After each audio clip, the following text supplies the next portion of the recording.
షాద్నగర్ జిల్లా షాద్నగర్ పోలీసులు ఒక చోరీ కేసులో దళిత మహిళను స్టేషన్ కు తీసుకొచ్చి థర్డ్ డిగ్రీ ప్రయోగించడంపై అమెరికా పర్యటనలో ఉన్న సీఎం రేవంత్ రెడ్డి మంగళవారం తీవ్రంగా స్పందించారు.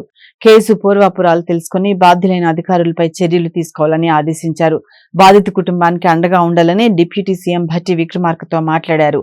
సీఎం రేవంత్ సూచనలతో వెంటనే స్పందించిన డిప్యూటీ సీఎం భట్టి విక్రమార్క సంబంధిత పోలీసు అధికారులు సిబ్బందిపై తక్షణం చర్యలు తీసుకోవాలని ఉన్నతాధికారులను ఆదేశించారు. డిప్యూటీ సీఎం భట్టి ఆదేశాలతో సైబరాబాద్ కమిషనర్ అవినాష్ మహంతి వెంటనే చర్యలు చేపట్టారు. ఒక సీఐ సహా 6 సిబ్బందిపై సస్పెన్షన్ వేటు వేశారు. ఈ మేరకు ఆదేశాలు జారీ చేశారు.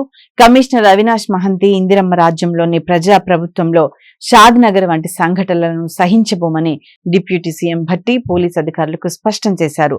బాధిత కుటుంబానికి వైద్య సహాయంతో పాటు సామాజిక బాధ్యతలో భాగంగా ప్రభుత్వ పరంగా అన్ని విధాలుగా అండగా ఉంటామని సంబంధిత అధికారుల ద్వారా డిప్యూటీ సీఎం భట్టి బాధిత కుటుంబానికి భరోసా ఇచ్చారు. రాష్ట్రంలో ఇలాంటి ఘటనలు పునరావృతం కాకుండా చూసుకోవాలని పోలీసు అధికారులకు ఆయన సూచించారు.